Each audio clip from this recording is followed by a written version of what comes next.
अस्मद्गुरुपरमगुरून्यतिवरपूर्णो सयामुनं रामं पद्माक्षनादषडजित्सेनेशरमारमापतीं वन्दे वन्दे बृन्दावनचरं वल्लवीजनवल्लभं जयन्ती सम्भवं धाम वैजयन्ती विभूषणं श्रीमान् वेङ्कटनाथार्य कवितार्केकेसरी वेदान्ताचार्यवर्यो मे सन्निधत्तां सदा हृदि சீரொன்று புல் திருவேங்கடமுடையான் பாரொன்னு சொன்ன பழமொழியுள் ஓரொன்று தானே அமையாதோ தாரணியில் வாழ்வார்க்கு வானேரப் போமளவும் வாழ்வு. இதனாலே ஆச்சரியமான கல்யாண குணத்தை பொருந்தி இருக்கக்கூடிய தூப்புல்ல அவதரித்த திருவேங்கடமுடையானான சுவாமி தேசிகன்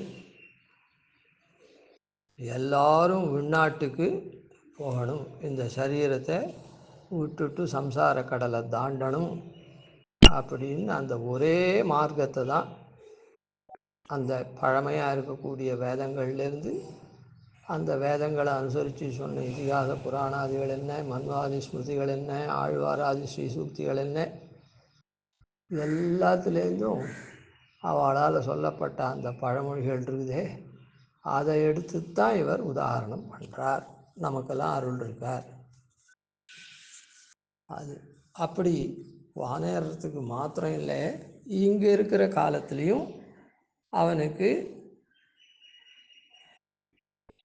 வாழ்வு நல்லதாக அமையும். ஷரீர ஆரோக்கிய அர்த்தாம்ச போகாஞ்சைவ ஆனுஷங்கிகான் ததாதி தியாயினாம் நித்தியம் அபவர்க்க பிரதோஹரி. மோட்சத்தை கொடுக்குறவன் இந்த மாதிரி இருக்கக்கூடிய பிரபன்னனுக்கு இங்கேயும் வாழ்வுக்கு உண்டான ஆரோக்கிய ஐஸ்வர்ய போகங்கள்லாம் அனுபவங்கள்லாம் கொடுக்குறா அப்படின்னு அப்படி தான் சொல்லியிருக்கேன். வெறும் கேவலம் வானேற போகிறதுக்கும் இங்கே வந்து கஷ்டப்படுறதுக்கும் அப்படி இல்லை. வானேற போகிறதுக்கு வழி காமிச்சுட்டு அது வரையிலும் உண்டான நல்வழியை காண்பிச்சிருக்கார் அப்படின்னு சொன்னோம். அது எப்படி எல்லாருக்குமே அப்படி தான் அமையுமா அப்படின்னா எல்லாருக்கும் அப்படி தான் அமையும். பிரபத்தி பண்ணினவா மொத்த பேருக்கும் அப்படி தான். பிரபத்தி பண்ணினவான்னா ஆச்சாரிய சகாசத்தில் கற்று தேர்ந்து ஆச்சாரியனை பிரார்த்தித்து ஆச்சாரிய நிஷ்டையாவோ உக்தி நிஷ்டையாவோ பிரபத்தி பண்ணினவனோ இல்லை கேவலம் ஒரு மகானை ஆசிரியித்து ஆச்சாரியனை ஆசிரியித்து அவருடைய அபிமானத்தை பெற்று ஐயோ இப்படி ஒரு ஜீவன் நம்ம இடத்துல பகுமானம் பண்ணி இருக்குதே, அதனால் அந்த ஜீவன் வியர்த்தமாக போகக்கூடாது அப்படின்னு ஆச்சாரியரே இறங்கி அந்த மகானே இறங்கி அவனுக்கு சரணாகதி பண்ணி வைக்கிறதோ, எனக்கேனாப்பி பிரபத்தி பண்ணணும். அதனால் அந்த பிரபத்தி ஆச்சாரியனுடைய அபிமானத்தை பெற்றால் அவரே பண்ணுறார். எப்படியோ அப்படி பண்ணவாள் எல்லாருக்கும் இங்குற்றைய வாழ்வும் நன்றாக அமையும். அப்படிப்பட்டதான விஷயத்தை தான் சுவாமி தேசிகன் நமக்கு சொல்லியிருக்கார் அந்த பழமொழியில். எவ்வளவோ விஷயங்கள் லோகத்தில் இருக்குது, எல்லாம் பழசாக தான் இருக்குது, எல்லா விஷயத்துக்கும் பழமொழி இருக்குது. ஆனால் நமக்கு சொன்ன பழமொழி சுவாமி தேசிகன் இந்த மாதிரியான பழமொழி. ஆனால் அவர் தங்கள் கிரந்தத்தில் எல்லாத்தையும் சொன்னால் கூட ஒன்றே போரும் அப்படின்னு சொன்னார்.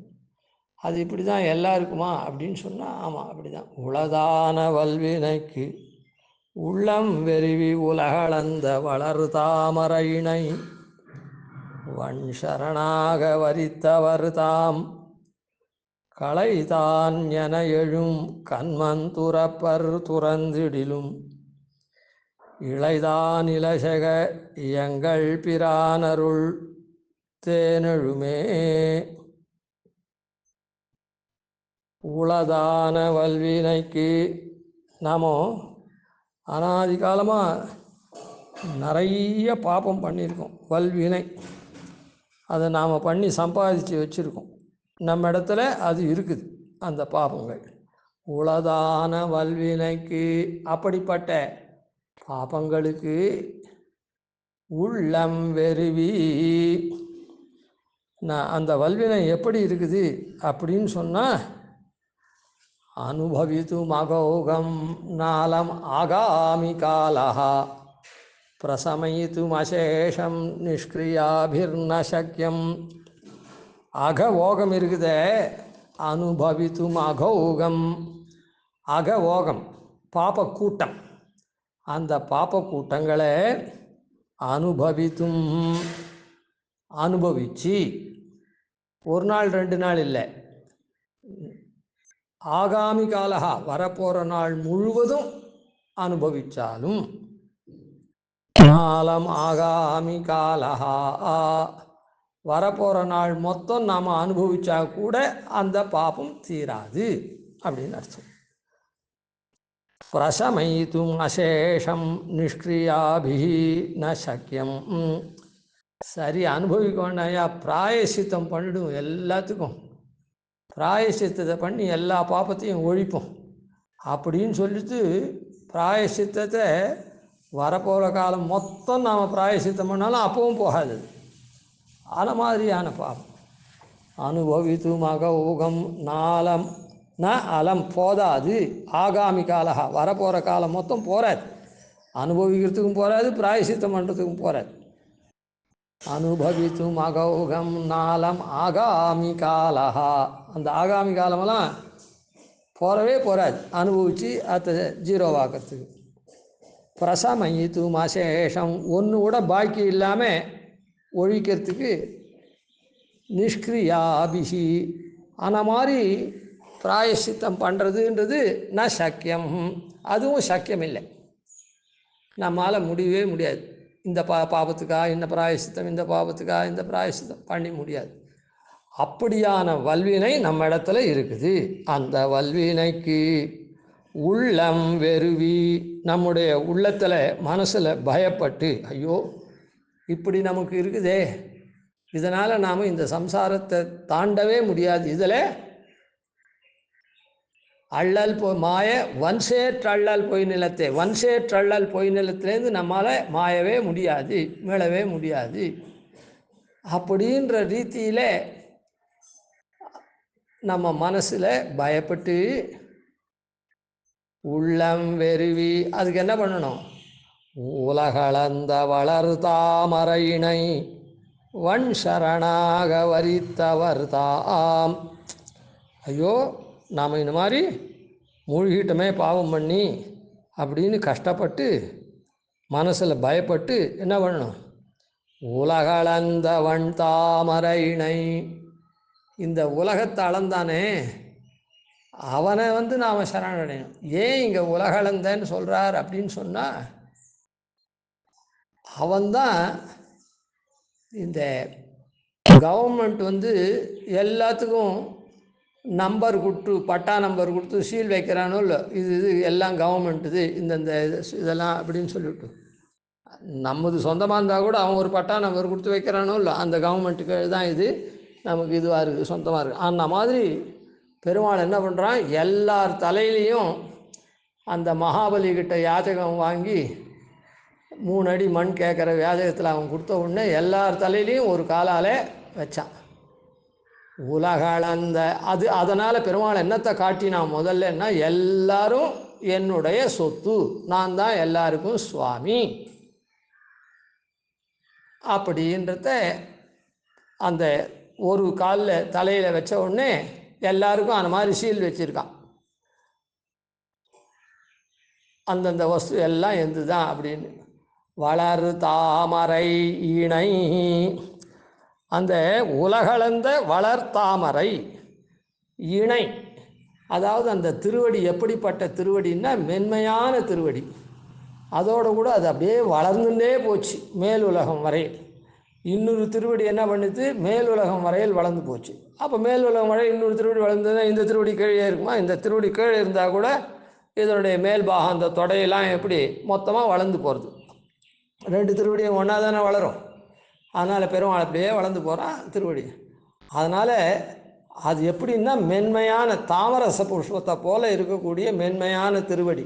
வளர் தாமரை இணை, அப்படிப்பட்ட தாமரை போன்ற அந்த திருவடி இணைன்னு சொன்னார். அது என்ன காமிக்கிறது, இது என்னுடைய சொத்துன்னு காமிச்சுடுத்து எல்லார் திருவடியிலையும் முத்திரை பதிச்சு தான் எல்லார் தலையிலையும் முத்திரை பதிச்சு என்னுடைய சொத்துன்னு அது அளந்துடுத்து. இன்னொரு திருவடி என்ன பண்ணிது அப்படின்னா, உங்களெல்லாம் மேல் நோக்கி நான் அழைச்சின்னு போவேன். இங்கே இப்போ சீல் வச்சுருக்கனே இந்த சம்சாரத்தில் பூலோகத்தில் உங்களை மொத்தம் மேல் லோகத்துக்கு அழைச்சின்னு போவேன். இந்த திருவடியில் இன்றைக்கி உங்களெலாம் என்னுடைய சொத்துன்னு சீல் வச்சேன். இந்த திருவடியை நீங்கள் பற்றினங்கன்னா மேல் லோகம் வரையில் இந்த திருவடி போயிட்டே இருக்குது. அதை காமிக்கிறான். அதாவது வைகுண்ட லோகம் வரையில் போகிறது. அதனால் வைகுண்டத்துக்கு அழைச்சிட்டு போவேன்றது அதை இன்னொரு திருவடியால் காமிக்கிறான். அப்படிப்பட்ட வளர் தாமரை இணை, ரெண்டும் இணையாக இருக்கக்கூடிய தாமரை. தாமரை போன்ற திருவடி. தாமரை போன்றதாக இருக்குதுன்னா மென்மையாகவும் இருக்கும், வாசிக்கவும் வாசிக்கும். லோகத்தில் எந்த உபாயத்தை நாம் பண்ணாலும் அது இந்த வைகுண்டத்துக்கு போகிற உபாயத்தை தவிர அதான் அதுக்கு உண்டான உபாயத்தை தவிர மீதி எந்த பலனுக்கான உபாயத்தை பண்ணாலும் அந்த உபாயங்கள்லாம் நமக்கு உபாயத்தை பண்ணச்சே கஷ்டம்தான் கொடுக்கும். அப்புறம்தான் அந்த பலனை கொடுக்கும். அப்புறம் அந்த பலன் வச்சேவும் பலனை அனுபவிக்கிறதும் கஷ்டம். அதுக்கு மேலே இன்னொரு வரும் அதெல்லாம். ஆனால் பெருமாளுது மாத்திரம் பெருமாள் திருவடியை பற்றினோன்னா அது என்ன பண்ணணுன்னா, அது தாமரசமாக ஏன் திருவடியை வர்ணிச்சிருக்கு அப்படின்னு சொன்னால், தாமரைப்பூ எப்படி மென்மையாக இருக்கோ அதே மாதிரி அவனை பற்றக்கூடிய விஷயம் அந்த உபாயம் மென்மையாக இருக்கும். நமக்கு கஷ்டமே இருக்காது, ரொம்ப சுலபமாக இருக்கும். பக்தி யோகம் பண்ணாலும் சரி, பிரபத்தி யோகம் பண்ணாலும் சரி, அவனை பற்றுறதுன்றது இருக்குதே அது ரொம்ப மென்மையாக இருக்கும். அதனால்தான் தாமரை புஷ்பத்தை. அதே மாதிரி வாசிக்கும் மனமும் பரப்பும். மனம் பரப்புறதுன்னா அந்த மனத்தை மேலே நுகர்றோமோ இல்லை, ஒரு மனம் இருந்ததுன்னா அதை மேலே நுகர்றதுக்கு ஆசைப்படுவோம். அந்த மாதிரி அந்த மென்மையாக இருக்கிற திருவடியே எப்பவும் அப்படியே நினச்சிட்டு இருக்கிறதுக்கு உண்டானதாக இருக்கும். அந்த திருவடியை எந்நாளும் மறக்காதபடி நாம் இருக்கும்படியாக அது தாமரை புஷ்பம் எப்படி வாசிக்கிறதோ மென்மையாக இருக்குதோ அதை போல் இருக்கும். வளர் தாமரை, அப்படிப்பட்ட திருவடிகளை தான் நாம் பற்றணும். போகிறவன் வரவன் திருவடி, நம்ம பக்கத்தில் இருக்கவன் அக்கத்தில் இருக்கவன் திருவடி, இல்லை இந்த தேவத்தை அந்த தேவத்தை அப்படின்னு யாரையும் பற்றக்கூடாது. அவனை ஒற்றனை தான் பற்றணும். இந்த வல்வினை போகணும்னா வளர் தாமரை இணை வன் சரணாக வரித்தவர் தாம். எப்படி வரிக்கணும்? வன் சரண், அவன்தான். அது அந்த திருவடி தான் நமக்கு தஞ்சம் உபாயம் அப்படின்னு வர்ணிக்கணும். அது திருடமாக இருக்கணும். வன் சரணாக, அதுதான் சரண், அதுதான் நமக்கு உபாயம், அதுதான் சரண் அப்படின்னு நினைக்கிறது மாத்திரம் இல்லை, அது வன் சரணன். நான் பெருமாளையும் பிரார்த்தித்தேன், அப்புறம் இன்னொருத்தரையும் பிரார்த்தித்தேன், இன்னொரு தெய்வத்தையும் பிரார்த்தித்தேன் அப்படின்னு சொல்லக்கூடாது. திருடமாக வரிக்கணும் அந்த உபாயமாக அந்த எம்பெருமான. வன் சரணாக வரித்தவர் தாம். அப்படி வரித்தவர்கள் இருக்காளே அவ என்னென்ன, அது அப்படிப்பட்ட பிரபன்னர்கள் களைதான் என எழும். பிரபத்தி உத்தர காலத்தில் களை போல மேலே வந்துட்டே இருக்கும் பாப்பங்கள். ஏற்கனவே நாம் பாப்பம் பண்ணிருக்கோமோ இல்லை, அந்த பாப்பத்தினால நாம் கெட்ட காரியமெல்லாம் அதான் மறுபடியும் பாப்ப காரியமெல்லாம் பண்ணுவோம். அந்த களைதான் என எழும். ஏன்னா ஏற்கனவே ஏதோ ஒரு புண்ணிய பாவத்துக்காக தானே இந்த சரீரம் வந்திருக்குது. அதனால் அப்படி வரித்தவாள் இருக்காளே அப்படிப்பட்ட பிரபன்னர்களுக்கு களைதான் என எழும். மேலே அபிவிருத்தமாகக்கூடிய அந்த பாப்பங்கள் இருக்குதே கன்மம், என்ன அதை துறப்பர் அவள் செய்யவே மாட்டாள். பெருமாள் இடத்துல பிரபத்தி பண்ணிவிட்டதுனால களையை போல, அதாவது ஒரு பயிர் ஸ்தலத்தை பயிர் நிலத்தை நன்னா உழுது அப்புறம் பயிர் பண்ணான்னா அதில் களை வராது. ஏனோ தானோன்னு உழுது பயிர் பண்ணிவிட்டான்னா களை வரும். அந்த களையை எடுத்து போடணும். அந்த மாதிரி நாம் இந்த பிரபத்தியை இந்த பாபமெல்லாமும் ஒழியணும், நாம நித்தியம் நிரபராதேஷு கைங்கரியேஷு நியுங்ஷமாம். நித்தியமாக நான் நிரபராதமாக தப்பில்லாத கைங்கரியங்களை பண்ணணும். அதுபோல் நியுங்ஷமாம், என்னை நீ அந்த மாதிரி நியமிக்கணும் அப்படின்னு அவனிடத்துல பிரபத்தி பண்ணச்சே நாம் பிரார்த்திச்சிட்டோன்னா இந்த அது நல்ல பயிரிட்டா மாதிரி நல்ல பண்படுத்தின நிலம் மாதிரி ஆகிடும். அப்படி ஒரு கால் பண்ணாத ஏனோ தானோன்னு பண்ணிட்டோம்னா கூட, ஏனோ தானோன்னு இல்லை, பிரபத்தி மாத்திரம் பண்ணினோம்னா கூட அதை பெருமாள் அந்த தப்பில் போகாதபடி அவன் கொஞ்சம் கொஞ்சமாக மீளுவான். இல்லை தப்பில் போனாலும் அவனுடைய அருள் பின்னால் வரப்போகிறது, அருள் தேனெழுமேன்னு அது அதை நமக்கு சரி பண்ணிவிடுவான். பிராயசித்தம் அது இது பண்ண சொல்லி இல்லை சின்னதாக எதனா தண்டனை கொடுத்து அதெல்லாம் கழிச்சுடுவான். எப்படியும் நம்ம சுத்தனாக்கிடுவான்.